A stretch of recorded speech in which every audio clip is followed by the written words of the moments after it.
இன்றைக்கி என்ன பார்க்க போகிறோன்னா ரோட்டுக்கடை மசாலா சுண்டல் தான் பார்க்க போகிறோம்.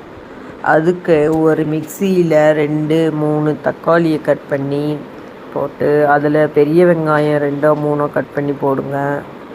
பூண்டு, இஞ்சி, பச்சை மிளகா சேர்த்து நல்லா அரைச்சி ஓரமாக வச்சுருங்க. அதுக்கு முன்னால் நம்ம வெள்ளை சுண்டலை வேக வச்சு எடுத்து வச்சுக்கணும்.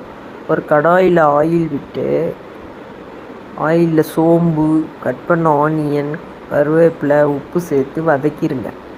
அதில் நம்ம அரைச்சி வச்சுருக்கிற சாந்தை விட்டு நல்லா கிளறி விடுங்க. கொதிக்கும்போது ஒரு ஸ்பூன் சிக்கன் மசால், சீரகத்தூள் அண்டு மஞ்சத்தூள், மிளகாத்தூள் சேர்த்து நல்லா கொதிக்க விடுங்க.